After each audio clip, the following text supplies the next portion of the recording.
নমস্কার। অবসরের কথা বাসরের ২৮তম পর্বে আপনাদের সবাইকে জানাই সাদর সম্ভাষণ, সাদর আমন্ত্রণ। আমরা গত পর্ব হতে আলোচনা করছিলাম ভারতবর্ষের মুক্তি সংগ্রামে আচার্য শঙ্করের অবদানের কথা। এটা আচার্য শঙ্কর, তার অবদান এই ভারতবর্ষের আধ্যাত্মিক মুক্তি কেবল নয়, রাষ্ট্রিক মুক্তির ক্ষেত্রেও বহির শাসনের সেই নাগপাশ থেকে অর্থাৎ একটা রাষ্ট্রীয় মুক্তি সংগ্রাম, সেটা শঙ্করাচার্য কিভাবে অনুপ্রাণিত করেছেন সে বিষয় নিয়েই আমাদের এই আলোচনা। আজকে তার দ্বিতীয় পর্ব। এই বিষয়ে কথা বলতে হলে আমাদের কিছু প্রাথমিক কথা বলতে হয়। যেমন আমরা গত পর্বে শঙ্করাচার্য কিভাবে সমগ্র ভারতবর্ষের মানুষকে এক ধর্মের নিগড়ে, কারণ ভারতবর্ষ ধর্ম প্রধান, সেখানে তিনি এই ধর্মের নিগড়ে আসমুদ্র ভারতবর্ষ অর্থাৎ উত্তরের হিমালয় হতে দক্ষিণের ভারত মহাসাগর, পূর্ব দেশ হতে পশ্চিম দেশ, এই সমগ্র অঞ্চলটিকে, এই বিরাট ভৌগোলিক অঞ্চলটিকে তিনি একসূত্রে গঠিত করেছিলেন এবং সেই সূত্রটি মূল উপাদান অবশ্যই ধর্ম এবং সেটি বেদান্ত ধর্ম।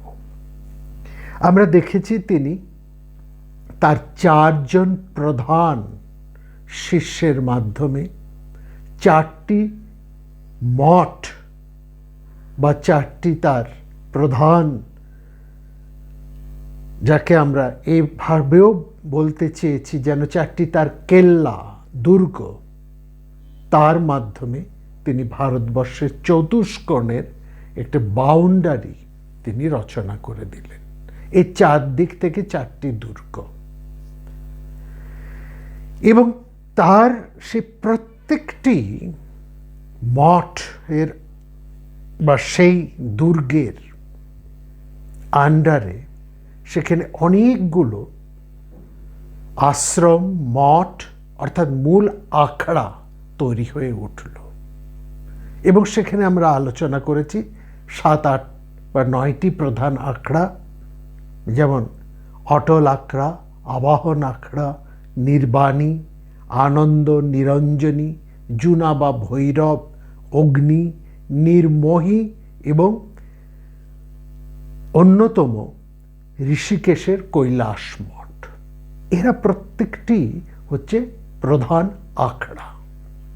এই আখড়াতে বিভিন্ন ধরনের সন্ন্যাসী, এই 10 নামী সন্ন্যাসী, এই 10 নামী সন্ন্যাসীকেও শঙ্করাচার্য কিভাবে তিনি সেই 10 নামী সন্ন্যাসীর এই 10 নামের অন্তর্গত করে সমস্ত সন্ন্যাসী, এবং কেবল সন্ন্যাসী মাত্রই নয়, যারা আধ্যাত্মিকভাবে একটা ধর্মজীবন, একটা আধ্যাত্মিক জীবন কাটাতে চাইছেন, তারাও এই সব 10 নাম সম্প্রদায়ের অন্তর্ভুক্ত করে দিন।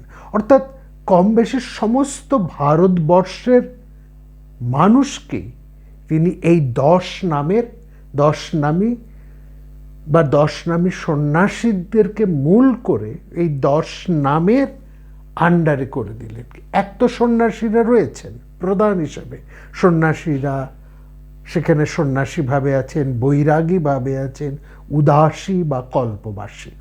উদাসী একটু বলে রাখি, এরা হচ্ছে শ্রী চাঁদদেব, গুরু নানকের জ্যেষ্ঠ পুত্র, অর্থাৎ এরা নানকপন্থী। এরাও কিন্তু এই 10 নামী সন্ন্যাসীরই অন্তর্ভুক্ত।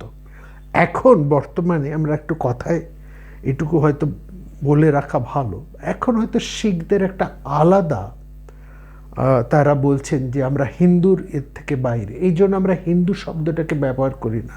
হিন্দু শব্দটা যদি আমরা ব্যবহার করি, দেখবেন আমরা এই আমাদের ভারতবর্ষের ভারতবর্ষের ধর্ম পরিচয় বলতে গিয়ে আমরা বারবার সনাতন শব্দটাকে এনেছি। হিন্দু ধর্মটা ব্যবহার হয়েছিল, ভারতবর্ষের হিন্দু শব্দটি কিন্তু অনেক পরে, অনেক আধুনিক। এটা এসছে সিন্ধু নদীর থেকে। সিন্ধু নদীর অববাহিকায় যারা বসবাস করতেন, ওই বিদেশি যারা এসেছিলেন ভারতবর্ষের অভিযানে, তারা বিশেষ করে এই মানুষেরা, তারা স উচ্চারণ করতে পারতেন না, তারা শকে হ উচ্চারণ করতেন। সেখান থেকে তারা সিন্ধু নদের অববাহিকায় যারা বাস করতেন তাদেরকে তারা বলতেন হিন্দু, এই অর্থে হিন্দু। পরবর্তীকালে এই ধর্ম হিন্দুর একটা চলে এসেছে, কিন্তু আদতে এটি হচ্ছে সনাতন ধর্ম। এবং বৌদ্ধ, জৈন, নানকপন্থী অর্থাৎ শিখ, এরা প্রত্যেকে যত আছে সবাই কিন্তু এই সনাতন ধর্মের অন্তর্গত। এটা হচ্ছে মূল ব্যাপার। এখন হয়তো বিশেষ কোনো কারণে বা বিশেষ কোনো সুবিধে ভোগ করার জন্য, সেখানে রাজনৈতিক কারণ থাকতে পারে, অন্য কোনো ব্যক্তিগত কোনো কারণ থাকতে পারে, কোনো স্বার্থজনিত থাকতে পারে, ইত্যাদি কারণে তারা বলে যে আমরা হিন্দু সম্প্রদায়ের মধ্যে নয়, আমরা এই হিন্দুর বাইরে, অর্থাৎ একটা আলাদা হয়ে মাইনরিটিসের মধ্যে, মানে উইদিন কোড যদি মাইনরিটিস এরকম আমরা নিই, সংখ্যালঘুত্বের মধ্যে যদি একটা পরিচয় তুলে আনা যায়, তাহলে হয়তো কিছু আলাদা অর্থনৈতিক বা অন্য কিছু রাজনৈতিক সুযোগ সুবিধে হয়তো পেতে পারে। এর জন্য অনেকে হিন্দু এর থেকে তারা বেরিয়ে আসতে চাইছে। মূলত যে কথাটা আমরা বলতে চাই, এই বৌদ্ধ, শিখ, জৈন, বৈষ্ণব, শৈব, গাণপত্য, যত রকমের পন্থী আছে, নানকপন্থী থেকে যত পন্থী, উদাসী, কল্পবাসী, এরা সবাই কিন্তু এই সনাতন ধর্মেরই অন্তর্গত। এবং খুব গভীরভাবে দেখা নেই, মোটামুটি যদি আমরা এদের আচার আচরণ, ধর্ম, ক্রিয়া, মূল ভাবনাকে দেখি, তাহলে এটা সবই ওই বৈদিক ভাবনা বা ওই সনাতনী ভাবনার সাথেই অঙ্গাঙ্গিভাবে যুক্ত। এটা একটা আলাদা বিষয় আলোচনার, আমরা এর মধ্যে যাচ্ছি না, মূল বিষয়টা এটা জানিয়ে রাখলাম। তো এই যে ব্যাপারটা, এখানে এই সমস্ত মানুষকে এই 10 নামের অন্তর্গত করে দিলেন। কারণ যে কোনো ভারতবর্ষের মানুষ তারা ধর্মভীরু। ধর্ম হচ্ছে ভারতবর্ষের প্রাণ শক্তি। ধর্মই যা ধরে রাখে, যা ধৃত, যা ভারতবর্ষের মানুষকে ধরে রেখেছে, সেটাই ভারতবর্ষের ধর্ম। ধর্ম শব্দটা একটা ভীষণ ব্যাপ্ত শব্দ, ভীষণ গভীর এবং ব্যাপ্ত। ভারতবর্ষের মানুষ, অতি সাধারণ নিরক্ষর মানুষও সে কিন্তু ধর্মটা কি এটা সে জানে, এটা সে বোঝে, তাকে এটা বোঝাতে হয় না। বিদেশে যেমন রিলিজিয়ান বা ফেইথ, বিশ্বাস, এই কথাটা বলে, ভারতবর্ষের মানুষ কিন্তু সেইভাবে ধরে না। ভারতবর্ষের মানুষ হচ্ছে তার যাপন, তার প্রাণ শক্তি, তার এই সব কিছু, তার কর্তব্য কর্ম, সব কিছুই, তার শৃঙ্খলা বোধ, এভরিথিং ইনক্লুডস ইন দিস ধর্ম, এই ধর্মের মধ্যে আছে। তো আমরা বললাম যে ভারতবর্ষের সমস্ত মানুষকে 10 নামের অন্তর্ভুক্ত করে দিলেন শঙ্করাচার্য। কি বিপুল একটা গভীর তাৎপর্য তার চিন্তার মধ্যে দিয়ে। এই জায়গাটা দেখুন, সমস্ত ভারতবর্ষের মানুষকে তিনি এই 10 নামের, কেবল সন্ন্যাসী নয়, সমস্ত মানুষ এই 10 নামের অন্তর্গত। কেন? কেউ কোনো না কোনো গুরুর শিষ্য। প্রত্যেক ভারতবর্ষের দীক্ষা, মন্ত্র গ্রহণ, শিষ্যত্ব গ্রহণ বা কোনো বিশেষ একটি পন্থাকে অনুসরণ, অনুগমন মানুষ মাত্রই করবেন, তিনি যেমনই হন না কেন। মুখে স্বীকার করুন বা না করুন, এটাও তিনি কোনো পদ, কোনো মত, কোনো কিছুকে স্বীকার করছেন। যিনি বলেন যে আমি ঈশ্বর মানি না, তিনিও কোনো ধর্মমতের মধ্যে রয়েছে। ঈশ্বর মানা বা না মানা, এটা কিন্তু ভারতবর্ষের নাস্তিকতাকে বলায় না। নাস্তিকর কিন্তু ভারতবর্ষের তিনি একটা কিছুকে মানছেন। আস্তিক মানে, নাস্তিক হচ্ছে তিনি যিনি বেদ মানেন না, আস্তিক যিনি বেদ মানেন।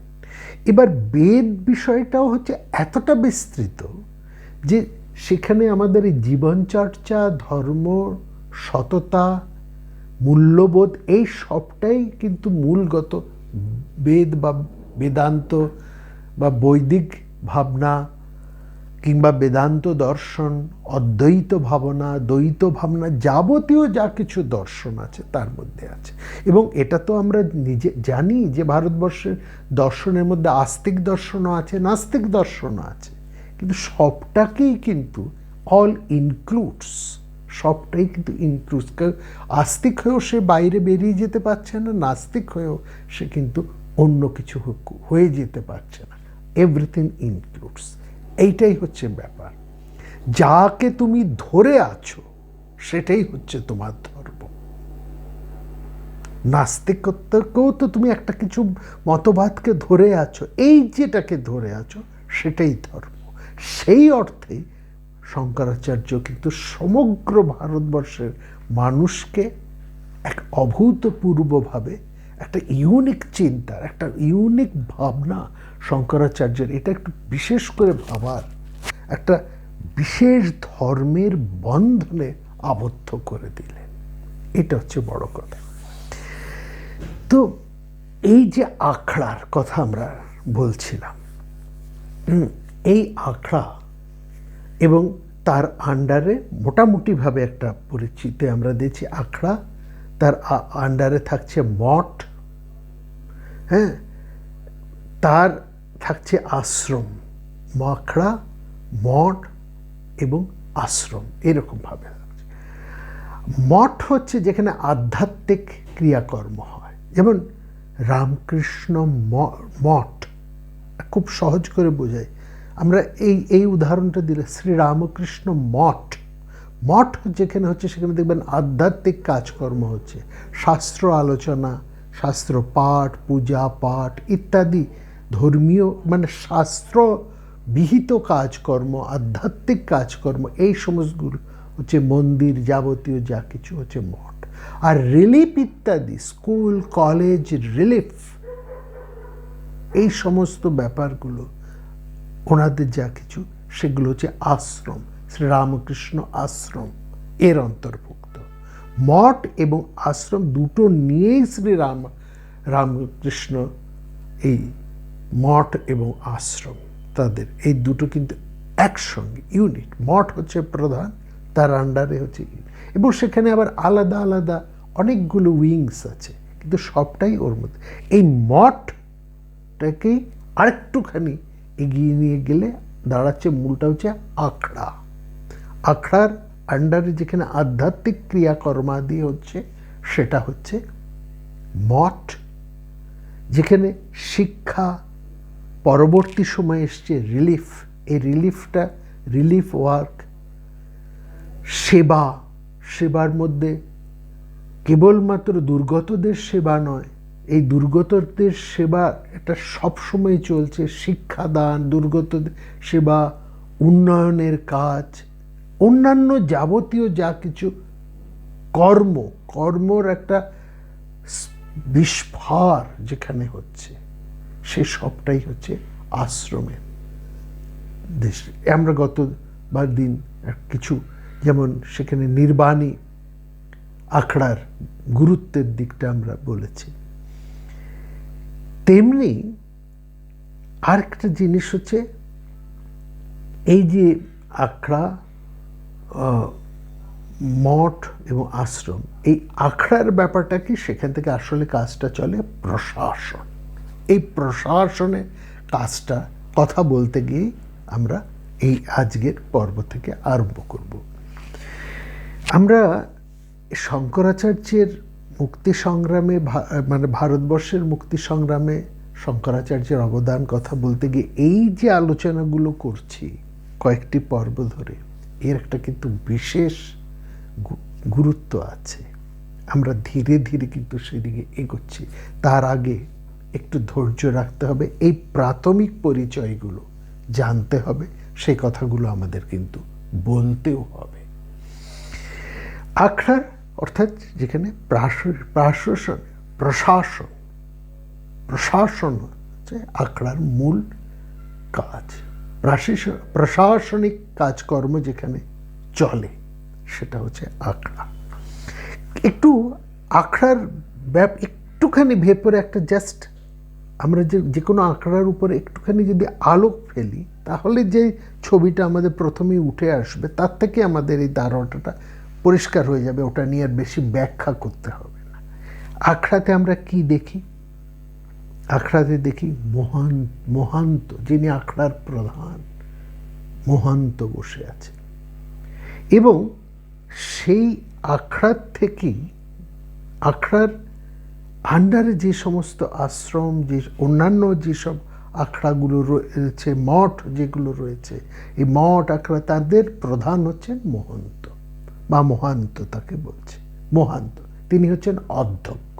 এই অধ্যক্ষ নির্বাচিত হন। কিভাবে অধ্যক্ষ নির্বাচিত হয় না, অধ্যক্ষের জ্ঞান, তার সাধু জীবন, তার চরিত্র, তার উপলব্ধি, এই সমস্তগুলোকে বিচার করে অধ্যক্ষ নির্বাচিত হন। এই যে অধ্যক্ষ, যিনি মঠাধীশ, আখড়ার প্রধান, তাকে বলা হয় মণ্ডলেশ্বর। এই জায়গায় একটু আমরা বলে রাখি, খুব চমৎকার করে এখানটা ব্যাখ্যা করেছেন W.S. ওয়াস। তিনি খুব সুন্দর করে বলছেন, holy man and holy man who was equally famous for saintly character and shastric knowledge for more ages, they were chosen as teachers of religious order. In former ages, they were called Paramahamsa, but since 1800 AD have been called Mandaleshwar. এই 1800 খ্রিস্টপূর্ব থেকে তাদেরকে বলা হচ্ছে মণ্ডলেশ্বর। কেন পরমহংসরা মণ্ডলেশ্বর হলেন তারও একটা ইতিহাস আছে। সেই ইতিহাস আমরা চলতে চলতেই তার হদিশ পাবো, তার কথা জানতে পারবো। তো যাই হোক, যারা পরমহংস ছিলেন, ওই যে আমরা সব রকমের সন্ন্যাসীদের কথা বলেছি, সন্ন্যাসী, উদাসী, তার মধ্যে হংস এবং পরমহংস, এই যেরকম আমরা সেখানে আলোচনা করেছি, তাই তো। তো এই যে মঠ বা আখড়ার প্রধান, তিনি মঠাধীশ হচ্ছেন এবং সেইখান থেকে তারা মোটামুটি সেখান থেকে হচ্ছেন মহান্ত।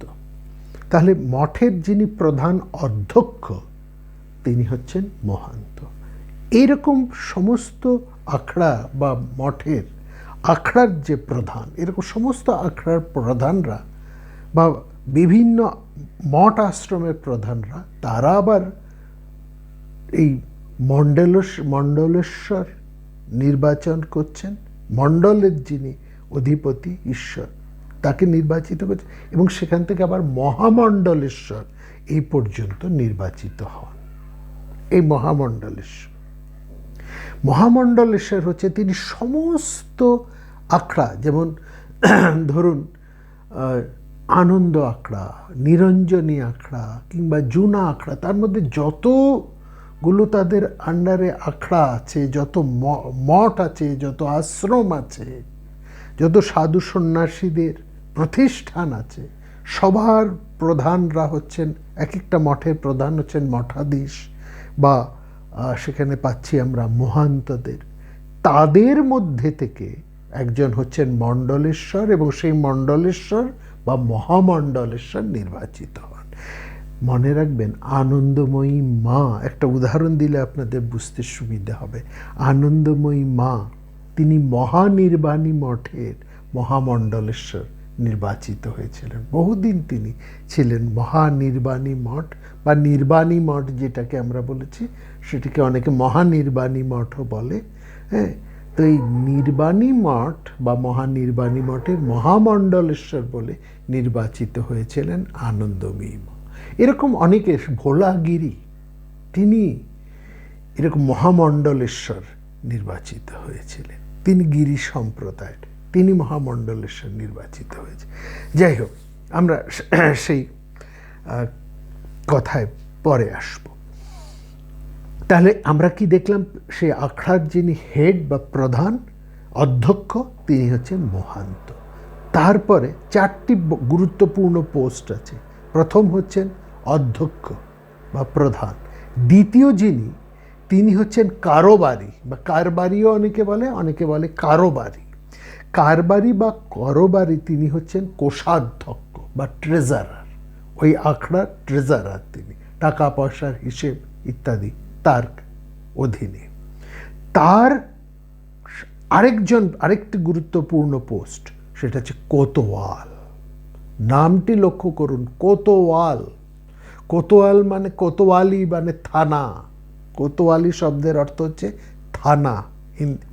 কোতোয়াল মানে যিনি থানার প্রধান, অর্থাৎ OC, officer in-charge, police officer, তিনি। অর্থাৎ আখড়ার যিনি শান্তিরক্ষক।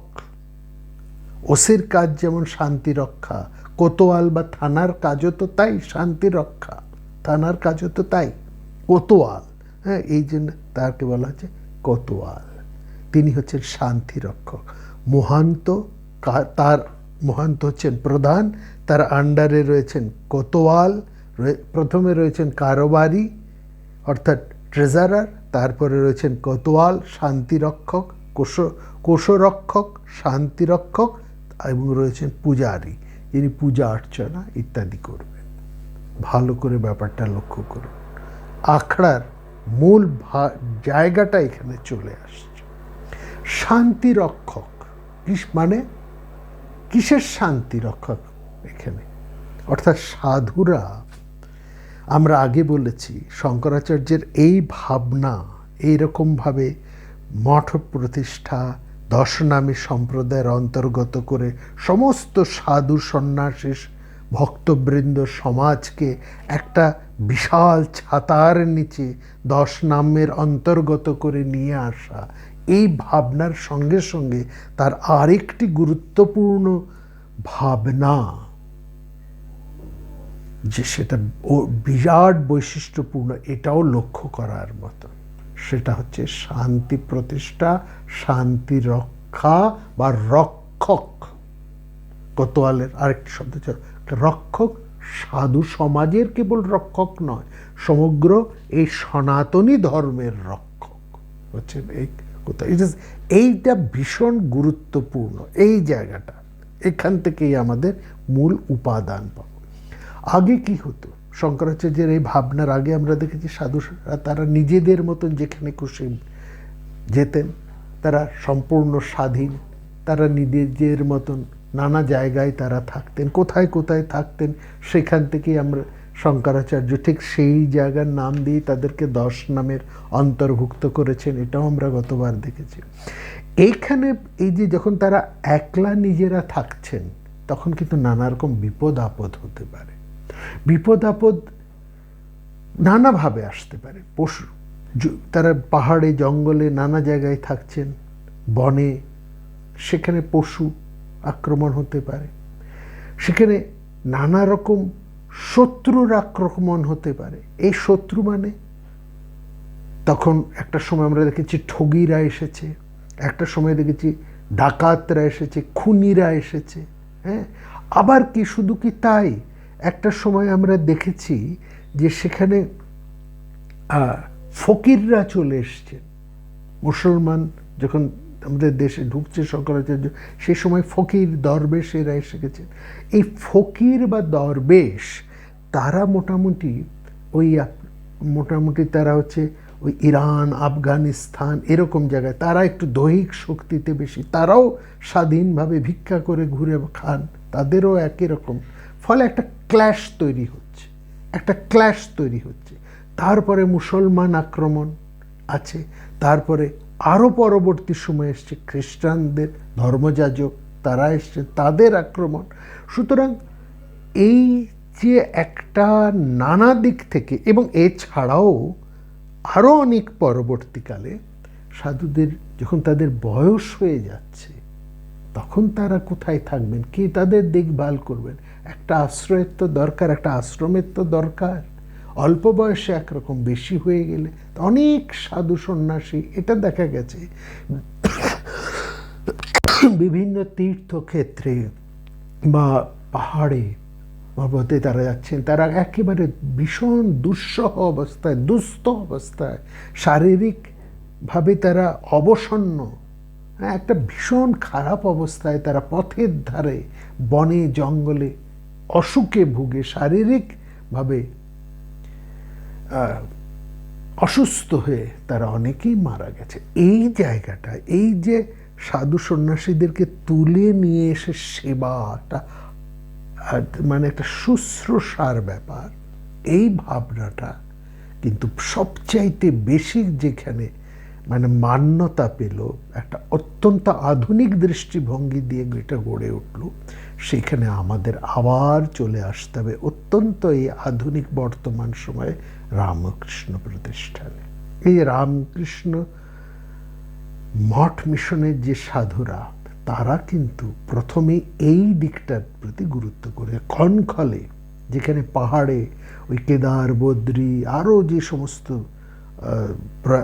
দেবপ্রয়াগ, রুদ্রপ্রয়াগ, এই সমস্ত জায়গায়, এই পাহাড়ের অঞ্চলে বহু বৃদ্ধ সাধু সন্ন্যাসীরা অসুস্থ হয়ে ওখানেই পথে বিনা চিকিৎসায়, বিনা শুশ্রূষায়, না খেতে পেয়ে, না সেবা পেয়ে, বয়সের ভারে তারা অত্যন্ত করুণভাবে মারা যেতেন। এরা কিন্তু তাদেরকে তুলে নিয়ে এসে কনখলে তাদের সেবাশ্রমে করতেন। তার কথা আমরা বলেছি। এই জন্য এদেরকে সাধু সন্ন্যাসী সমাজে কিন্তু এই কাজটাকে খুব ভালো চোখে দেখা হতো না, এটাও আশ্চর্য। এবং সমস্ত সন্ন্যাসী সম্প্রদায় এই রামকৃষ্ণ মঠ এর মিশনের এই কাজটাকে তারা কিন্তু প্রথমে খুব ভালো চোখে দেখেনি। তারা এদেরকে বলতেন ভাঙ্গি সাধু। ভাঙ্গি শব্দের অর্থ হচ্ছে মেথর, অর্থাৎ তারা এই সাধুদেরকে নিয়ে আসছেন, তাদের মল মূত্র পরিষ্কার করছেন, সেবা করছেন।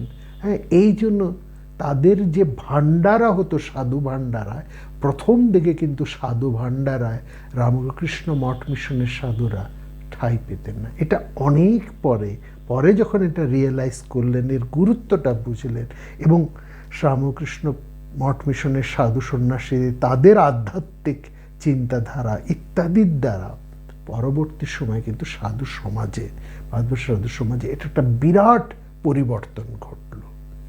এইটা অফ দ্য রেকর্ডস আমরা বলে রাখলাম, এই ইতিহাসটাও আমাদের কিন্তু জানতে হবে। এই কাজটা পরবর্তী সময়ে ভারত সেবাশ্রম সংঘ এবং আরও অনেক প্রতিষ্ঠান এই ব্যাপারে এগিয়ে এসছে। এখন অন্যান্য সমস্ত মঠ মিশনেই একটা এই হসপিটাল, সেবার শুশ্রূষার জায়গা, এই ভাবনাটা এখন চলে এসছে। এখন আর এই কাউকে ভাঙ্গি সাধু বলে না, এবং এটার যে একটা গুরুত্ব আছে, এর একটা প্রয়োজনীয়তা আছে, সেটা কিন্তু রামকৃষ্ণ মঠ মিশন সেটা প্রথম তারা করে দেখিয়েছেন।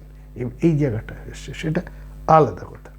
যাই হোক, ওই যে কোতোয়াল কথা আমরা বলছিলাম, এই কোতোয়াল সেখানে অত্যন্ত গুরুত্ব। তারা সাধুদের বাইরে থেকে যাতে যে কোনো রকম আক্রমণ, এটা কেবল সাধুদের জন্য নয়, সন্ন্যাসী, বৈরাগী, উদাসী, কল্পবাসীদের জন্য কেবলমাত্র তা নয়, অন্যান্য যে সমস্ত মানুষেরা আছেন, এই সনাতন ধর্মের অনুসারী যারাই রয়েছেন, তাদের রক্ষার জন্য, অর্থাৎ সনাতন ধর্মের রক্ষক হিসেবে রয়ে গেল।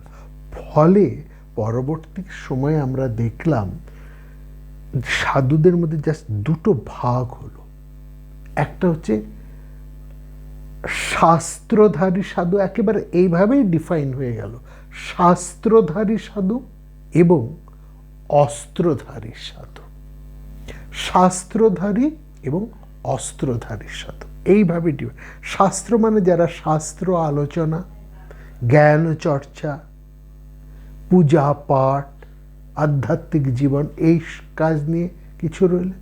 আরেক দল রইলেন, তারা রইলেন অস্ত্র ধারণ করে। তারাও এই শাস্ত্র আলোচনার সঙ্গে সঙ্গে তারা অস্ত্র চর্চাও, শাস্ত্র চর্চার সঙ্গে সঙ্গে তারা অস্ত্র চর্চাও আরম্ভ করলেন। ফলে এই দু ধরনের সন্ন্যাসী দেখলাম, শাস্ত্রধারী এবং অস্ত্রধারী। শাস্ত্রধারী এবং অস্ত্রধারী এই যে সন্ন্যাসী, তার মধ্যে যারা অস্ত্রধারী তারা দে আর ফেমাস অ্যাজ নাগা সন্ন্যাসী। নাগা সন্ন্যাসী মানে এটা ভাববেন না যে যারা সবসময় নগ্ন থাকেন। নগ্ন কথাটা মানে হচ্ছে, নাঙ্গা থেকে নাগা সন্ন্যাসী এসছে, এখানে এই নাঙ্গা বা নগ্ন শব্দের একটা গভীর অর্থ আছে। অর্থাৎ জাগতিক কোনো কিছুর প্রতি তাদের কোনো রকম আসক্তি নেই, সম্পূর্ণ আসক্তিহীন, তারা উদাসী। সংসারের যাবতীয় আকর্ষণের প্রতি, যাবতীয় ভোগ, নাম যশ ভোগ ইত্যাদি সব কিছুকেই তারা বিষবৎ পরিত্যাগ করেছেন, বিষ্ঠাবৎ পরিত্যাগ করেছেন। এই অর্থে তারা নাগা, উদাসী। এই নয় যে তারা সবসময় নাঙ্গা থাকেন, তা নয়। তারা অনেক সময় কৌপিন বা তাদের গেরুয়া বস্ত্র তারা পরে থাকেন। বিশেষ করে কয়েকটি আখড়া, যেমন জুনা আখড়া, নিরঞ্জনী আখড়া, হ্যাঁ, তারপর অটল আখড়া, এরা বিশেষ করে এই সাধুরা এবং অন্যান্য কিছু কিছু আখড়া, তারা ওই যখন হয় কি বলে কুম্ভ মেলা হয়, এই কুম্ভ মেলার সময় তারা কি করতেন না, ওই সমস্ত যেহেতু তারা তাদের আশ্রম থেকে, তাদের আখড়া থেকে, তাদের মঠ মিশন থেকে তারা একটা সংসারের একটা পরিবেশের মধ্যে তারা চলে আসছেন, তখন তারা একেবারেই দিগম্বর হয়ে যেতেন। একেবারে সমস্ত তাদের বিতস্পৃহতা এইটার দেখার জন্য। একটু একটা কথা এখানে বলে নিই, হয়তো আমাদের কথায় কথায় বেড়ে যাচ্ছে। এই যে গেরুয়া পরা, সন্ন্যাসীরা যে গেরুয়া কাপড় পরেন, স্যাফরন, এটা হচ্ছে ত্যাগের প্রতীক। সবসময় তারা নিজেকে এইটা রিমাইন্ড করেন। এই যে ইউনিফর্ম, একটা যে অ্যাটায়ার বা ইউনিফর্ম, তার একটা কিন্তু বিশেষ তাৎপর্য আছে। একজন সৈন্য যখন তার ইউনিফর্মটা পরেন, তখন তার মধ্যে একটা অন্য ধরনের স্পিরিট, একটা অন্য ধরনের ভাব, অন্য ধরনের সে একটা গুরুত্ব অনুভব করে। একজন স্কুলে যাচ্ছে যে স্টুডেন্ট, সে যখন তার ইউনিফর্মটা পরে, তখন সে তার একটা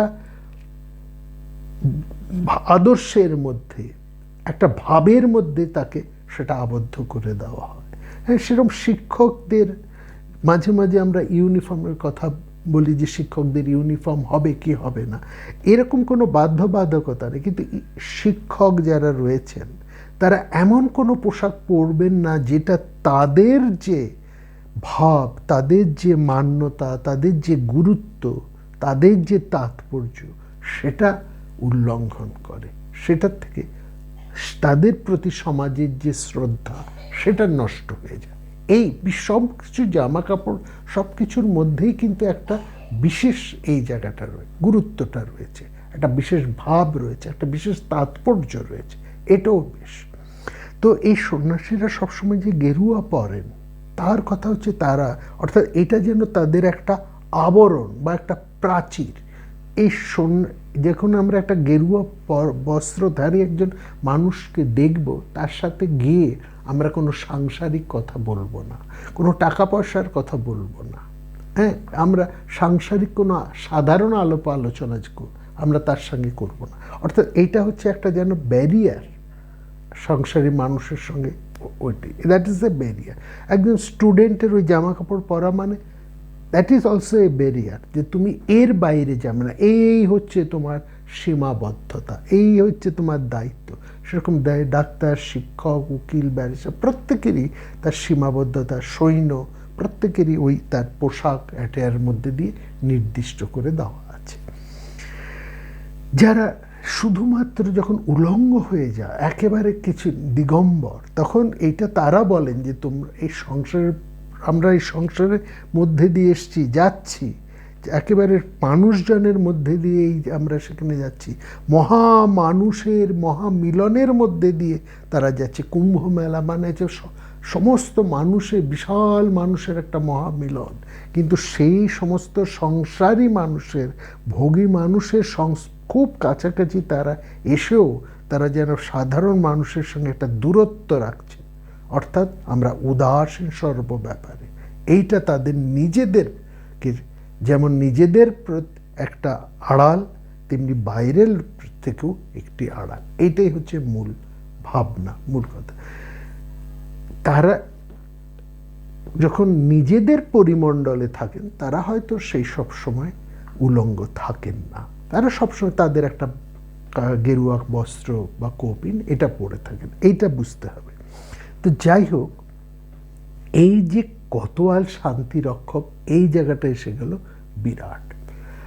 আরেকটা কথা এখানে আমরা বলে দিই, প্রথমে নিয়ম ছিল সন্ন্যাস পাবেন একজন ব্রাহ্মণ সন্তান, অর্থাৎ একজন ব্রাহ্মণী সন্ন্যাস লাভের যোগ্য। এটা একদম প্রথম দিকে এই ভাবনাটা ছিল। এইখানে তারপরেই একটা প্রশ্ন ওঠে, মানে অত্যন্ত প্রাচীন সময়ের আমরা কথা বলছি, প্রায় বৈদিক যুগের সময়, সেখান থেকে একটা প্রশ্ন ওঠে, কে ব্রাহ্মণ? ব্রাহ্মণত্ব কোন মাত্রায় নির্ধারিত হবে? ব্রাহ্মণ বলতে কাকে বুঝবো? জন্মসূত্রে নাকি চরিত্রসূত্রে, কর্মসূত্রে? এই প্রশ্ন উঠে গেল। হ্যাঁ, এই নিয়ে গভীর অনুসন্ধান আজও কিন্তু বর্তমান। তেমনি বিভিন্ন বৈদিক সাহিত্যে, রচনায়, উপনিষদে, পুরাণে, মহাভারতে ব্রাহ্মণের লক্ষ্য পরিচয় নিয়ে প্রচুর আলোচনা সেখানে হয়েছে। এই প্রশ্নে ক্ষত্রিয় পুরুষ বিশ্বামিত্র যেমন আছেন, তেমনি আছেন রৈক্য, আছেন ধর্মব্যাদ, রয়েছেন জবলাপুত্র সত্যকাম। সুতরাং ব্রাহ্মণকে এই অনুসন্ধান কিছু, এইটা একটা চলে এসছে। মোটামুটি এটা ঠিক কৃচ্ছ সাধন, সংকল্প, আত্মশ্রাদ্ধ অর্থাৎ বিরজাত হোম, এর মাধ্যমে একজন সন্ন্যাস লাভ করে।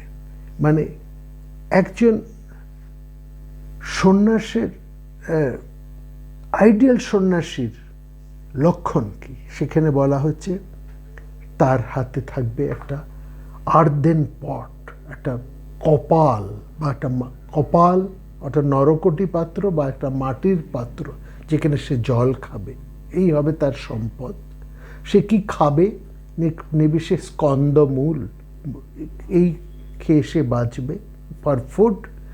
বলকল পরিধান করবে, অথবা চির বা অজিন বস্ত্র সে পরিধান করবেন, এবং নিঃসঙ্গতা এবং সর্বভূতে সমদৃষ্টি ও প্রেম। কপালম বৃক্ষমূলানি কুচৈলম অসহায়তা সমতা চৈব সর্বস্মিন এতদ মুক্তস্য লক্ষণম। এইটাই হচ্ছে একজন সন্ন্যাসীর লক্ষণ। কপালম জল খাবার জন্য, বৃক্ষমূলানি বৃক্ষের মূল, কুচৈলম অসহায়তা, সমত চৈব সর্বস্মিন এতদ মুক্তস্য লক্ষণম। এই হচ্ছে সর্বভূতে অসহায়তা মানে নিঃসঙ্গতা এবং সর্বভূতে সমদৃষ্টি ও প্রেম। এই হচ্ছে একজন সন্ন্যাসীর মূল লক্ষ্য। ভিক্ষার সময় তিনি একটি মাত্র বস্ত্র পরিধান করবেন, যেটা হাঁটু পর্যন্ত ঢাকা, আর কাঁধে তার একটি বস্ত্রাচ্ছাদন থাকবে। প্রতিদিন যিনি ভিক্ষা করবেন তিনি মাত্র 7টি গৃহ ম্যাক্সিমাম গিয়ে ভিক্ষা চাইবেন, ওর মধ্যে পেতে পারেন। আর কিছু সন্ন্যাসীর কথা তো আমরা জেনেছি, তারা কোথাও কোনো ভিক্ষা করেন না, যা আসে যা জোটে তার মধ্যেই থাকে।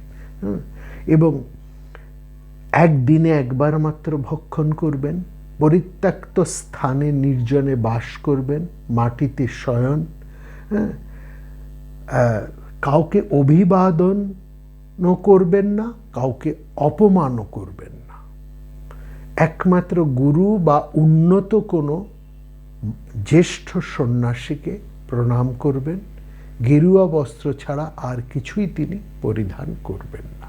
এই হচ্ছে মোটামুটি একটা সন্ন্যাসীর ধারা। এই ধারা থেকেই আস্তে আস্তে আমরা দেখলাম সেখানে আখড়া তৈরি হলো। আখড়ার মূল ভাবনাটাও আমরা দেখলাম। সেখানে মহন্ত যেমন আছেন, কারোবারি যেমন আছেন, পূজারী যেমন আছেন, তেমন গুরুত্বপূর্ণভাবে রয়েছেন কোতোয়াল। এই কোতোয়াল, এই যে আখড়া, এই এক একটি আখড়ার দিকে আমরা যদি দেখি, যেমন নিরঞ্জনী আখড়া কথা যদি আমরা বলি, তার প্রধান হচ্ছে কার্তিকেয়। এই কার্তিকেয় বলতে গেলে ওই আমাদের বাঙালি কার্তিক ঠাকুর বুঝবেন না, হ্যাঁ, সুন্দর সেজে গুজে যে কার্তিক ঠাকুর বলতে, সেটা নয়। কার্তিক বলতে এখানে দেব সেনাপতি, যিনি যুদ্ধ করবেন। সুতরাং নিরঞ্জনী আখড়া থেকে কিন্তু আমরা সবচাইতে বেশি এই কোতোয়ালি সন্ন্যাসীদেরকে পাই, যারা একেবারে ধর্ম অর্থাৎ অস্ত্রধারী। তা এই অস্ত্রধারী সন্ন্যাসী, দুটো বললাম তো, সন্ন্যাসীদের মধ্যে দুটো ভাগ হয়ে গেছে, শাস্ত্রধারী এবং অস্ত্রধারী। এই অস্ত্রধারীগুলো কোন কোন আখড়া থেকে বেশি আসে সে তার পরিচয় এবার আমরা দিচ্ছি। এখানে আমরা 3-4টি আশ্রমকে পাচ্ছি যেখান থেকে সবচাইতে বেশি অস্ত্রধারী সন্ন্যাসীদেরকে আমরা পাই। তার মধ্যে প্রথম হচ্ছে নিরঞ্জনী আখড়া। নিরঞ্জনী আখড়া মোটামুটি 1904 সালে প্রতিষ্ঠিত হয়। তারপরে আছে অগ্নি আখড়া। হ্যাঁ, অগ্নি আখড়া 1457 সালে মোটামুটি প্রতিষ্ঠা হয়। তাদের উপাস্য হচ্ছেন অগ্নি বা অগ্নিদেব, আগুন।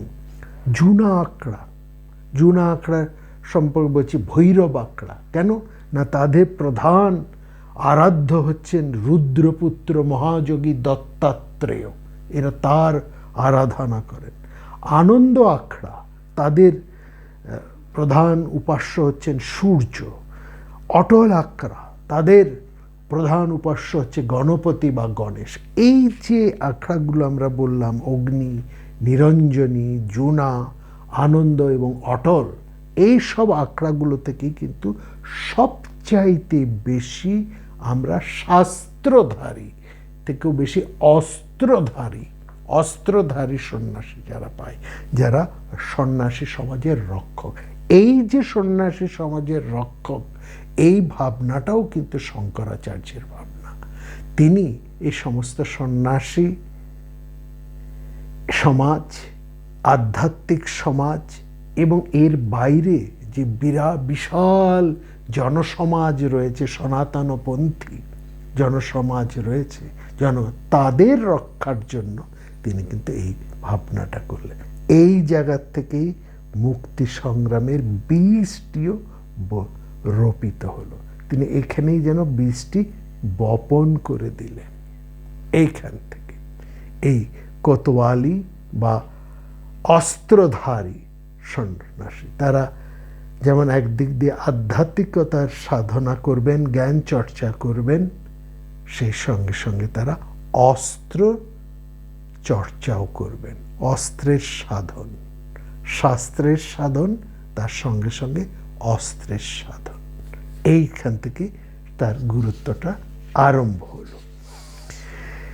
পরবর্তী জায়গায় আমরা দেখলাম একটা অনেক পরবর্তী সময় আমরা চলে আসি।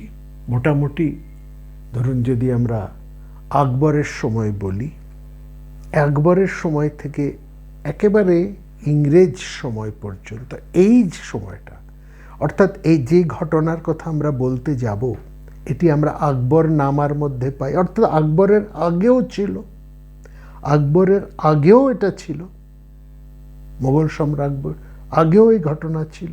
এই ঘটনার পূর্ণ এবং স্পষ্ট বিবরণ আমরা আকবর নামার মধ্যে পাই। সেই জন্য আমরা আকবরের সময়টাকে ধরছি। একেবারে ডাউন টু দ্য মানে ইংরেজরা চলে তাদের যে সমস্ত গেজেটস পাওয়া যায় তার মধ্যেও এই ঘটনার কথা, এই ঘটনাগুলো পুঙ্খানুপুঙ্খভাবে লেখা আছে। কি সেই ঘটনা? কুম্ভ স্নানের অধিকার। এই একটা ব্যাপার কিন্তু ঘটে গেল।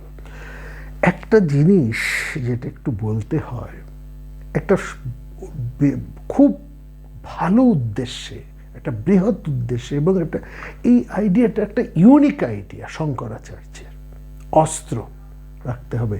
কারণ সন্ন্যাসী সমাজ এবং তার বাইরের যে বিরাট জনগণ রয়ে গেছে তাদের রক্ষার জন্য একটা তো ব্যবস্থা করতেই হবে। এটা শঙ্করাচার্য বুঝেছেন। বহিঃশত্রুর নানা ধরনের আক্রমণ আসতে পারে, তার থেকে এটা রক্ষা করতে হবে।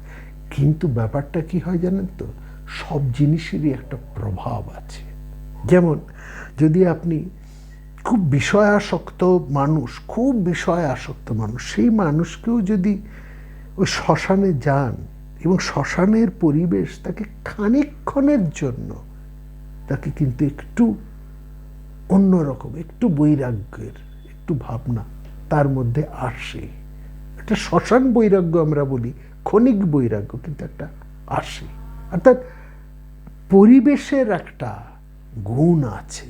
পরিবেশ এবং যে জিনিস আপনি নিয়েছেন, রামকৃষ্ণদেবের একটা অপূর্ব, ঠাকুর শ্রী রামকৃষ্ণদেবের একটি অপূর্ব এই ব্যাপারে কথা আছে। একটি চাষা ছিল, সাধারণভাবেই চলতো, যে আজ্ঞায়ন করলো, সে তার পেটে 2-4টে বিদ্যে হলো, অর্থাৎ 2-4টে ইংরেজি সে বলতে শিখলো। তারপরে সে একটা কোট প্যান্ট পরলো, একটা হ্যাট পরলো, একটু বুট পরলো, ব্যাস অমনি সাধ্যের মতন সে খটমট করে চলতে লাগলো। এই জায়গাটা বোঝেন। হ্যাঁ, অর্থাৎ পরিবেশ, পরিস্থিতি, পোশাক আশাক, যা আপনি ধারণ করে আছেন, সব কিছুর একটা প্রভাব আছে। সীতা রামচন্দ্রকে বলেছিলেন রামায়ণে, তুমি বনে এসেছো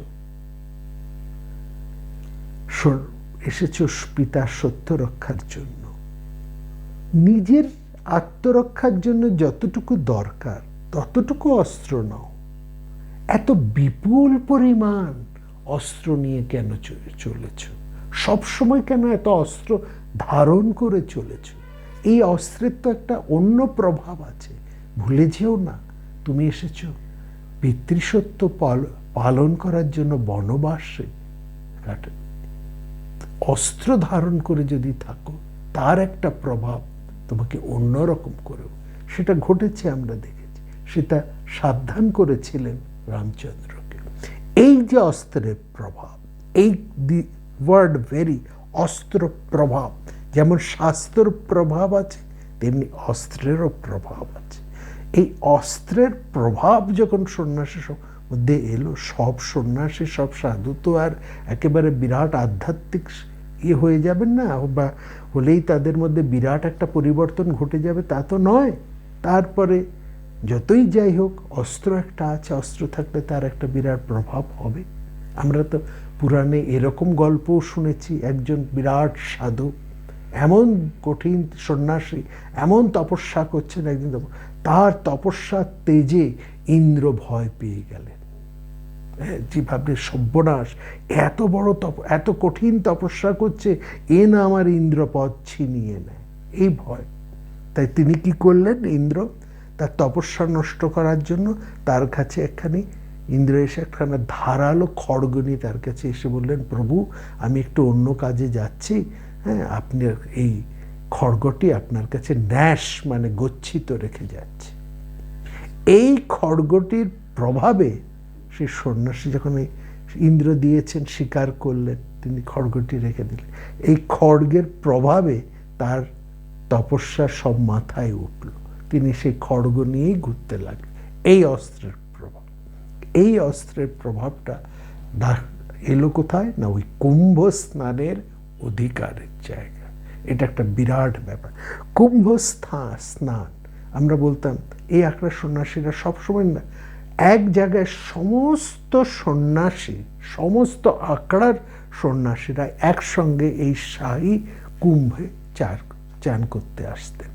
এই কুম্ভ মানে কি, কুম্ভ স্নান আমরা সবাই জানি মোটামুটি প্রতি 12 বছরে যখন বৃহস্পতি মানে জুপিটার কুম্ভ রাশিতে প্রবেশ করে, সেইটাকে বলা হচ্ছে কুম্ভ যোগ। হ্যাঁ, এরকম মাঘ মাসে সূর্য যখন মকর রাশিতে প্রবেশ করে তখন হয় মকর সংক্রান্তি যোগ। এর 3 মাস পরে এপ্রিল মাসে আবার হয় মেষ সংক্রান্তি, অর্থাৎ সূর্য মেষে যখন প্রবেশ করে। এই রকম নানা ধরনের যোগ আছে। মেষ সংক্রান্তি, গঙ্গা যমুনা প্রতি 12 বছর অন্তরে এখানে ওই মেষ সংক্রান্তি হয়, এটা মোটামুটি গোদাবরী এই অঞ্চলে হয়। আবার বৃহস্পতি কুম্ভতে যখন আসে ওটা এলাহাবাদের মকর কুম্ভ, সেটা হয় মকর রাশিতে। এছাড়া হরিদ্বারে হয় মেষ কুম্ভ, গোদাবরীতে সিংহ কুম্ভ, উজ্জয়িনী এরকম অর্ধকুম্ভ কতগুলো ব্যাপার আছে। এই যে দুটো পূর্ণ কুম্ভ এবং দুটি অর্ধকুম্ভ, তার মধ্যে পূর্ণ কুম্ভ দুটোই, এইটা ভীষণ, এবং প্রত্যেকটি 12 বছর অন্তর অন্তর ঘুরে ঘুরে আসে। সেইখানে কে কোন আখড়ার সন্ন্যাসীরা কারা আগে স্নান করবে এই নিয়ে একটা প্রচণ্ড মারামারি হতো এবং রক্ত গঙ্গা বয়ে যেত। অর্থাৎ সন্ন্যাসীদের মধ্যে ওই যেহেতু অস্ত্র এসে গেছে, এক আখড়ার সন্ন্যাসীরা সন্ন্যাসীরা এক আখড়ার অন্য আখড়ার সন্ন্যাসীদেরকে একেবারে কেটে এবং তার আবার নেবার জন্য, প্রতিশোধ নেবার জন্য অন্য পরস্পরের একটা বিরাট রক্ত গঙ্গা ব্যাপার বয়ে যেত। অর্থাৎ হচ্ছে স্নানে কে আগে স্নান করবে এটা নিয়ে প্রতি বছর এই ঘটনা। তো এবং এই ঘটনাটা যে কি বিভৎস হতো, কত সন্ন্যাসী মারা যেতেন, কত সাধারণ মানুষও সেখানে মারা যেতেন, শুধু তাই নয়, কত পদপিষ্ট হয়ে মারা যেতেন। এটা তো বহুদিন পরেও আমরা দেখেছি। আমরাও খুব হয়তো ছোটবেলায় এরকম কাগজে দেখেছি গঙ্গা স্নানে সন্ন্যাসী দেখা যাচ্ছে, সেখানে পদপৃষ্ট হয়ে মারা গেছে, এরকম ঘটনাও ঘটেছে। এই যে একটা ভয়ঙ্কর ব্যাপার, এইটার পরিচয় একেবারে আমরা আকবরনামা থেকে আরম্ভ করে ইউরোপে ইংরেজদের যে গেজেট তার মধ্যে একদম রয়েছে, একেবারে রক্তাক্ত বিবরণ।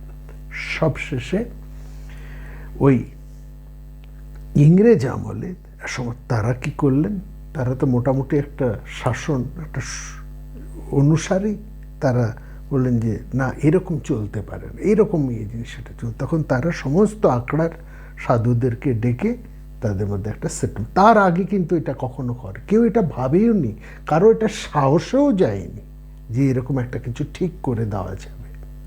এরকমই একটা ভয়ঙ্কর ব্যাপার। সেটা প্রথমে এই ইংরেজ শাসনের সময় ওর পর একটা ঠিক হয় যে কি হবে, একটা নিয়ম হয় যে প্রথমে নাগা সাধুরা যাবেন, তারপরে বৈষ্ণব বৈরাগী সাধুরা যাবেন, তারপরে উদাসী নানকপন্থীরা যাবেন, সবশেষে নির্মলা শিখ সাধু তারা যাবেন, এইভাবে যাবেন। কিন্তু নাগা সন্ন্যাসীরা যাবেন কোন আখড়ার, সেটা একটা প্রশ্ন। এখানে তখন ঠিক হয় যে হরিদ্বার এবং এলাহাবাদ যেখানে পূর্ণ কুম্ভ হয় সেখানে একটা নিয়ম ঠিক করে দেওয়া হল। হরিদ্বারে সমস্ত আখড়ার মধ্যে প্রথমে যাবেন নিরঞ্জনী আখড়ার সাধুরা, তারা যাবেন। তাদের সঙ্গে যাবেন যমুনা, আবহন, আনন্দ আখড়ার সাধুরা, তারা প্রথমে স্নান করবে। প্রধান যাবেন নিরঞ্জনী আখড়া, ফলোড বাই যমুনা, আবহন, আনন্দ আখড়া। তারপরে তাদের পরে যাবেন নির্বাণী আখড়া, তাদেরকে নির্বাণী আখড়ার সাধুদেরকে সামনে রেখে তাদেরকে পেছন পেছন যাবেন, ফলো করবেন অটল আখড়ার সাধুরা। এলাহাবাদে আবার ব্যাপারটা উল্টো হবে, সেখানে নির্বাণী আখড়া প্রথমে যাবে, তাদের সঙ্গে যাবেন অটল আখড়ারা, তারপরে যাবে অন্যান্য আখড়ার সাধুরা। এলাহাবাদে আবার 3 দিনের বিখ্যাত স্নান, একটা হচ্ছে মকর সংক্রান্তির স্নান, একটা মাঘ অমাবস্যা স্নান, আর একটা বসন্ত পঞ্চমী মহাস্নান। এই সব ব্যাপার। সুতরাং মোটামুটি একটা নিয়ম। এবং অনেক দিন পর পর এখন একটা সাধুদের একটা নিয়ম করে দেয়, সেখানে জনসাধারণ যাতে ওই একেবারে সাধুদের ভেতরে না চলে যায় তার জন্য একটা ব্যারিয়ার তৈরি করা, এগুলো ধীরে ধীরে এসব তৈরি হয়েছে। মনে রাখতে হবে একটা কথা এখানে, যে নির্বাণী এবং নিরঞ্জনী আখড়ার নাগা সাধুরা প্রধানত প্রচণ্ড ক্ষমতাধর অস্ত্রধারী সাধু। এরা হাতি ঘোড়া অস্ত্র নিয়ে বিখ্যাত প্যারেড করে স্নান করে। এই স্নানে যখন যান সেটা একটা দেখার, যে একেবারে যিনি মহামণ্ডলেশ্বর নির্বাচিত, ওই পূর্ণকুম্ভে এই মণ্ডলেশ্বর নির্বাচিত হন, অনেক সময় মহন্ত নির্বাচিত হন, মণ্ডলেশ্বর নির্বাচিত হন, মহামণ্ডলেশ্বর নির্বাচিত হন, এবং তারপরে সেই মহামণ্ডলেশ্বরকে সেখানে একেবারে রাজকীয় আদরে হাতির পিঠে চাপিয়ে ফুলমালায় সাজিয়ে একেবারে চামর টামর করে মাথায় ছত্র ধারণ করে তাকে সবার আগে নিয়ে যায়। একটা বিরাট সম্মানের ব্যাপার। এবং একজন সেরকম আধ্যাত্মিক এবং সাধু জীবন সম্পন্ন মানুষ, যেমন আমরা বললাম আনন্দময়ী মা, ভোলানন্দগিরি, এরা সব মহামণ্ডলেশ্বর হয়েছে, এবং আরও অনেকেই হয়েছেন, তার পরিচয় ওর মধ্যে আমরা যাচ্ছি না। এইখানে আমরা আরেকটা সাধুদের এই কথাবার্তার মধ্যে আমরা আরেক ধরনের সাধুদের কথা আমরা পেয়েছিলাম, একটু পরিচয় গতবার দিয়েছিলাম। তারা হচ্ছেন গৃহস্থ, যারা গৃহস্থ হয়েও সংযত ধার্মিক জীবন যাপন করেন, গভীর শাস্ত্র অনুশীলন করেন। তারা হচ্ছেন গৃহস্থ গোসাই, গোসাই সম্প্রদায়। দক্ষিণে এদেরকে বলা হয় গোসাভি, উত্তরে বলা হয় গোসাই, আর পূর্ব ভারতে বাংলা ইত্যাদিতে এদেরকে বলা হয় গোস্বামী সাধু। এরা সাধারণত কোনো আখড়ার প্রধান হতে পারেন না, আখড়ার প্রধান হবেন সন্ন্যাসীরা, কিন্তু এরা দীক্ষা দিতে পারেন, তাদের যে আশ্রম তার প্রধান হতে পারেন। হ্যাঁ, এবং এরা মূলত এই বাংলার কথা যদি আমরা বলি, এরা মূলত প্রথমেই সবাই ছিলেন ব্রাহ্মণ, ব্রাহ্মণ থেকে হতো। যেমন আগে আমরা বলছি ব্রাহ্মণই সন্ন্যাস পাবার অধিকার, পরবর্তীকালে এই প্রশ্ন হচ্ছে কে ব্রাহ্মণ। এবং সেখানে আমরা এটাও দেখেছি যে সেই প্রাচীন সময়ে আমরা দেখেছি যে সেখানে বিভিন্ন সম্প্রদায় থেকে ব্রাহ্মণ হচ্ছে, তার উদাহরণ আছে। সেরকম এই গোসাই সম্প্রদায়ের যারা গোস্বামী, তারা মূলত প্রথমে এই বাংলার কথাই আমরা যদি বলি, বাংলা কেন সারা ভারতবর্ষে প্রধানত প্রথমে সব ব্রাহ্মণেরাই গোসাই ছিলেন, মানে গোসাই হতেন, গোস্বামী হবার অধিকার। পরবর্তীকালে দক্ষিণ ভারতে, পূর্ব ভারতে, উত্তর ভারতে সেখানে ব্রাহ্মণ ছাড়াও অন্যান্য সম্প্রদায়ের মানুষেরও গোসাই হয়। সেখানে পরস্পর একটা বিয়েরও চলে আসে, অর্থাৎ ব্রাহ্মণ অব্রাহ্মণের মধ্যে একটা বিবাহজাত সংকর বর্ণ সৃষ্টি হয়, সেখান থেকেও গোসাই হয়। এবং অব্রাহ্মণের মধ্যে সেখানে কংস বণিক, স্বর্ণ বণিক, জোলা, বৈশ্য, কর্মকার, বিভিন্ন বর্ণের মানুষ বিবাহ সূত্রে ওই গোসাই পরিবারভুক্ত হয়ে যান, এবং সেখানে গোসাই সাধুরা আসে।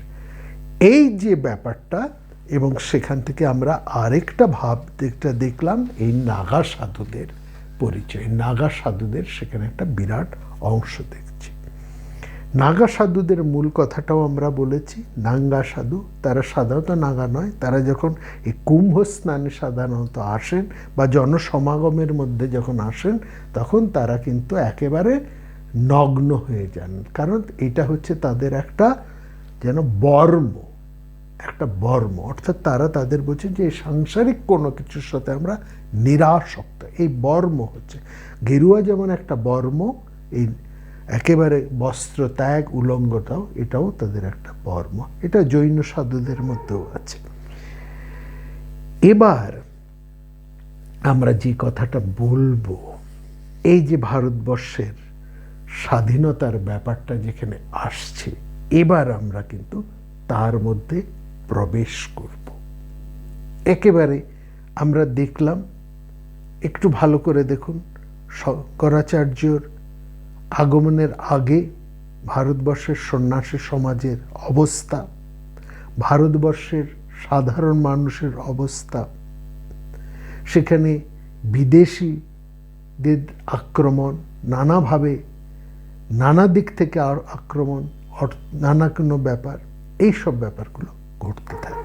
সেখান থেকে একটা রক্ষা করার জন্য শঙ্করাচার্যের চারদিকে 4টি মঠ প্রতিষ্ঠা, 10 নামী সম্প্রদায়ের মধ্যে দিয়ে সমস্ত সন্ন্যাসীর সমাজ, আধ্যাত্মিক সমাজ থেকে সমস্ত ভারতবর্ষের মানুষকে তার অন্তর্ভুক্ত করে দেওয়া, এবং সেখানে এই আখড়ার ব্যাপার, আখড়ার সঙ্গে সঙ্গে আখড়ার মূল জায়গার মধ্যে আমরা 2 ধরনের দেখলাম। এক ধরনকে আমরা দেখলাম যারা শাস্ত্র চর্চা করে, শাস্ত্রধারী সাধু এবং অস্ত্রধারী সাধু, এই ব্যাপারটাও এলো। এবং সেখানে আমরা কুম্ভ স্নানের এই ইতিহাসের এই ব্যাপারটাও আমরা সেখানে লক্ষ্য করলাম, অর্থাৎ ব্যাপারটা কিভাবে কোন দিক থেকে গড়াচ্ছে। এই যে অস্ত্রধারী সাধু বা নাগা সাধু, অস্ত্রধারী সাধুরা সাধারণত মূলত তারা সবাই নাগা সাধু এই নামেই বেশি পরিচিত হন। সব সাধুই নাগা সাধু, কিন্তু যারা বিশেষ করে অস্ত্রধারী সাধু তারা হচ্ছেন নাগা সাধু, এই জায়গাটা খুব বিশেষ করে। এবং এদের এই নাগা সাধুদের আরেকটা পরিচয় আছে, তারা হচ্ছেন গোসাই। গোসাই এরাও কিন্তু এই নাগা সাধুদের পর্বের মধ্যে তারা পড়ছেন, এই ব্যাপারটাও আসছে। আরেকটা কথা এখানে একটু বলে রাখি, আমরা কুম্ভ স্নানের কথা বললাম।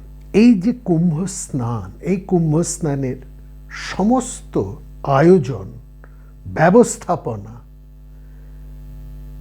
কোথায় সাধুরা আসবেন, কোথায় তারা থাকবেন, কি হবে, এই সমস্ত ব্যবস্থাপনা, অন্যান্য সাধারণ মানুষ কোথায় আসবেন, কত দূর তারা আসবেন, কিভাবে আসবেন, কি খাবেন, কোথায় থাকবেন, কিভাবে থাকবেন, এই যে এন্টায়ার একটা অ্যাডমিনিস্ট্রেশনের ব্যবস্থা, যেটা এখন বর্তমান সময়ে সরকার করে, একেবারে অনেক আগে, মানে আকবরের সময়ের আগে থেকে এর মূল দায়িত্বে কিন্তু ছিলেন এই নাগা সাধুরা, এই অস্ত্রধারী সাধুরা।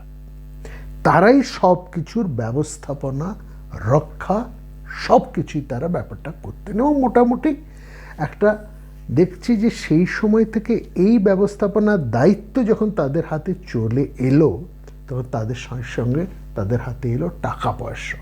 অর্থাৎ এই সমস্ত কুম্ভ মেলা যাবতীয় পূর্ণ দুটো অর্ধ কুম্ভ, এই যে ব্যাপারগুলো ঘটল, তার মধ্যে যে সন্ন্যাসীদের প্রতি ভক্তবৃন্দের যে দান, রাজা মহারাজদের যে দান, টাকা পয়সার যে দান, কিংবা বিভিন্ন সময়ে আখড়াতে যে বড় বড় মানুষেরা যে স্বেচ্ছায় যে দান করতেন, গৃহস্থরা যে দান করতেন, ফলে একটা টাকা পয়সার বিরাট ব্যাপার সেখানে চলে এলো।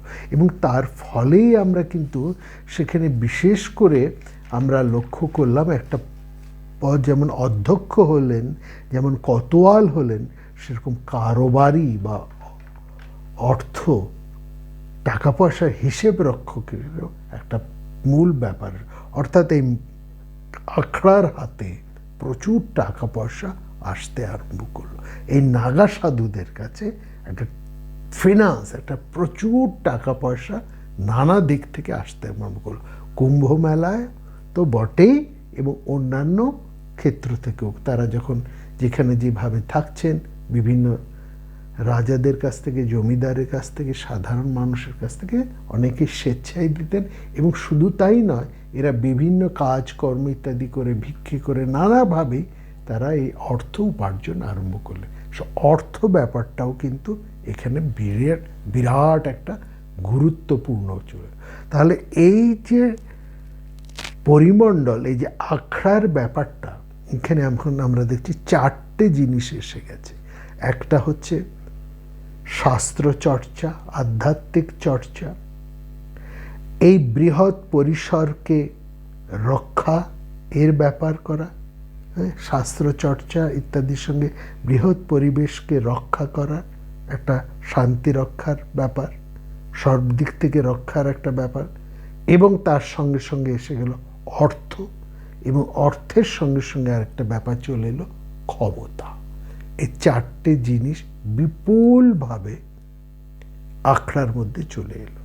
এবং মনে রাখবেন, এই টাকা পয়সা যখন চলে এলো, বিশেষ করে গোস্বামীরা, তারা কিন্তু এই টাকা পয়সাকে সুদে খাটাতে আরম্ভ করলেন।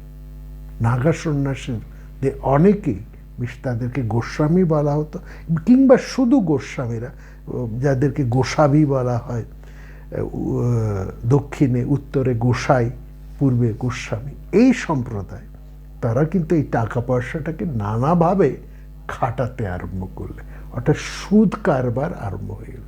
খুব ভালো করে আমরা যদি বাংলা সাহিত্যের পুরনো গল্প ইতিহাস পড়ি, সেখানে আমরা অনেক এই গোসাই সম্প্রদায়, বৈষ্ণবীয় গোসাই সম্প্রদায়ের মঠ এর কথা আমরা পাই, আশ্রমের কথা পাই। এবং এই সমস্ত মঠ আশ্রম, তারা কিন্তু খুব ধনী, অনেক টাকা পয়সা। আমরা অনেক গোস্বামী পরিবারকে জানি, তারা প্রচুর অর্থবান। এবং বলে রাখতে চাই, এই দক্ষিণ ভারতে, এই দক্ষিণ বঙ্গের প্রথম রাইস মিলটা হয়েছিল কলকাতার, দক্ষিণ কলকাতা। সেটা তখন কলকাতার অন্তর্ভুক্ত, অনেক পরে হয়েছে, অনেকটা বাইরে, ভবানীপুরেরও বাইরে, বর্তমানে যেটা চেতলা এই অংশে, সেখানে এক বৈষ্ণব পরিবার তাদের প্রথম রাইস মিল তারা স্থাপন করেছিল, বৈষ্ণব পরিবার। এবং এরা অদ্বৈত বংশ অধস্থন। পরবর্তী সময় এই পরিবার থেকে অনেক ডাক্তার, অনেক অন্যান্য অনেক বৃত্তির মানুষেরা বেরিয়েছেন। এদের প্রচুর সম্পত্তি ওই দক্ষিণ কলকাতার ওই ভবানী, মানে ওই চেতলা আলিপুর অংশের, রাজা সন্তোষ রোড ওই অংশ মধ্যে তাদের প্রচুর সম্পত্তি ছিল এবং রাইস মিল ছিল। Chetla was famous for 3 things: ধান কল, চাল কল, মানে ধান কল, চিড়ের কল এবং শীতলা পুজো। অর্থাৎ ধান, চিড়ে, চেতলা, এই 3 নিয়ে চেতলা এই নামে এসেছে। এবং সেখানে বড় বড় বাজার, কারণ এই আদিগঙ্গা ছিল সেই সময়ের ব্যবসার মূল, যেখান দিয়ে বড় বড় নৌকো ইত্যাদি যেত, এবং জলপথই ছিল সেই সময় মূল যোগাযোগের ব্যাপার। এই পথ দিয়ে চৈতন্যদেব পুরীও গিয়েছিলেন এই জলপথ ধরে, এইটাই চলে গেছে। এখন সেটা ক্ষীণকায় তার একটা অংশ পড়ে আছে। যাই হোক, সেটা আবার অন্য প্রসঙ্গে চলে যাব কথা বলতে।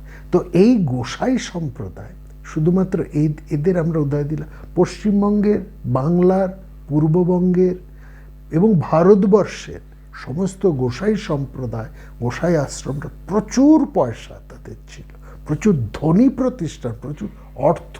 এখন যেমন অনেক মঠ মিশনের প্রচুর অর্থ আছে, টাকা পয়সার জোর আছে, অনুদান এই সমস্ত পায়, টাকা পয়সার একটা ব্যাপার, তাদেরকে রক্ষা করার একটা ব্যাপার থাকে, সেখানে তাদের সৎ থাকার একটা প্রশ্ন থাকে।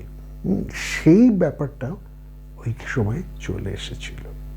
সুতরাং এই 4টি জিনিস কিন্তু, মানে আমরা দেখাচ্ছি শঙ্করাচার্যের এই যে ভাবনা প্রতিষ্ঠিত, সেটা কিভাবে পরিবর্তিত হয়ে হয়ে কোথায় গিয়ে দাঁড়ালো। এখানে যেমন ধর্ম, আধ্যাত্মিক চর্চা চলছে, শাস্ত্র চর্চা যেমন চলছে, সেখানে আশ্রম যেমন আছেন, সেরকমভাবে সেখানে রয়েছে আখড়া, প্রশাসনের ব্যাপার, সেখানে রয়েছে অর্থের ব্যাপার, সেখানে রয়েছে শান্তি রক্ষার ব্যাপার, এবং এই 3টের সঙ্গে সঙ্গে স্বাভাবিকভাবে এটি চলে এলো ক্ষমতা। এই 4টি ব্যাপার এখন এই আখড়ার থেকে কিন্তু বিপুল পরিমাণে নিয়ন্ত্রিত হতে লাগলো। এই জায়গা থেকে এই সন্ন্যাসী সম্প্রদায়ের এই আখড়ার ভূমিকা, তার ইতিহাস, তার গতিপথ একটা অন্য ধারায় প্রবর্তিত হলো। কোন ধারা সেটা, এবং সেটা কিভাবে, এই নিয়ে আমরা আসবো আগামী পর্বে। আপনাদের সবাইকে